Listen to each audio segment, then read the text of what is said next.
Okay, I do a lot more gaming on my PS3 than on my Xbox 360.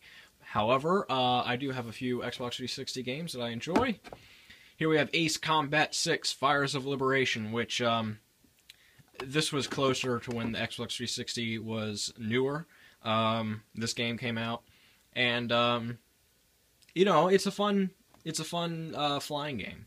That's about all I can say for it. I got to the last level, couldn't beat the last level, so I'm still stuck on the last level. Bioshock 2, inferior to Bioshock 1 in every way, although it's interesting how they turned from a complete, you know, libertarian utopia in Bioshock 1 to complete communism in Bioshock 2. Or, okay, I shouldn't say libertarians because that'll offend them. It was a Randian utopia in Bioshock 1. But Bioshock 2 was definitely an inferior game, but it was still fun gameplay and interesting story and everything. Full Auto, obviously the prequel to Full Auto 2. To me, Full Auto 1 was a better game.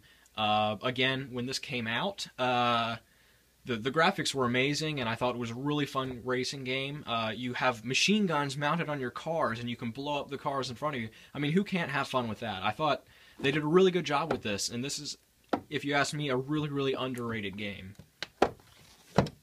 Next, we have the Gears of War franchise, and I've got all 4 Gears of War games here. I really like Gears of War. Honestly, you know, maybe I like it more than it deserves. But, you know, it's fun shooting Locust in the face. What can I say? The story is interesting, but not really that deep. I do like how they sort of... Gears of War 2 and 3, they brought the Lambent in as, you know... the Locusts were no longer your main enemy, so it's interesting how they shook that up a little bit. Gears of War Judgment... probably my least favorite out of all 4. It just didn't have a lot to it, and I feel like they released it to just make some more money off the Gears of War franchise. Guitar Hero. Every once in a blue moon, I'll play Guitar Hero. I've never been very good at it. I've got up to I've got to hard. I cannot play expert mode to save my life, but I can play the easy songs on hard. And I like the Aerosmith version. They have a lot of good songs in this particular Guitar Hero. Max Payne 3. Honestly, I didn't think this game had much going for it other than the shooting mechanics. A lot of users say this game was sort of disappointing, but the critics really, really like it, I believe. So the shooting was very good in this game, I thought, but that was basically all there was to it. The story I couldn't really follow, to be honest with you, and it was okay. The shooting was about all I can say was good about this game. Let's see, Red Dead Redemption. Another, in my opinion, overrated game.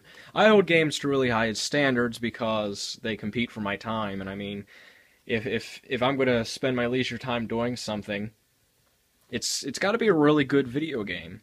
And I feel like people just hold movies to different standards than they hold video games. People have much higher standards for movies than video games. And I have high standards for both.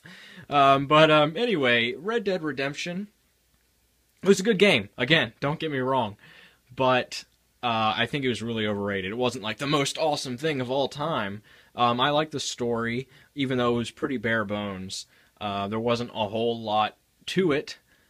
But, yeah, I mean, the shooting mechanics were okay. The gameplay overall was okay. Just everything about this game I thought was okay. Not my favorite, but definitely not my least favorite. I mean, the only reason I have these games is because I like them. If I didn't like them, I would have gotten rid of them. Saints Row the Third. This game has really grown on me. This is probably one of my favorite games ever. Saints Row the Third. I thought it looked so ridiculous. I was kind of wary about playing it because it looked so ludicrously ridiculous. Of course, Saints Row 4 blew this game's ridiculousness out of the water, but this game had much more fun gameplay. One thing I can say about Saints Row, most of the time it's believable, even though it's completely ridiculous. And it has just really, really fun gameplay. Like especially that one scene where you're in the tower and you're fighting off the military guys. That was really fun. That was like one of my favorite gameplay moments of all time. So this game is really fun. I actually can recommend Saints Row the Third very, very easily. And finally, we have Tom Clancy's Splinter Cell Conviction. I've played other Tom Clancy games, and I haven't liked any of them. This is actually probably the only one I've liked. The biggest problem with this game was it was painfully short. It ends in like 4 gameplay hours, so there's not a lot in this game, but it is fun while it lasts. The gameplay and everything, the plot, is not particularly complicated. It's relatively basic, but it's a good game overall. I think the users and the critics alike got this game right. It's about a 6.5 or 7 out of 10.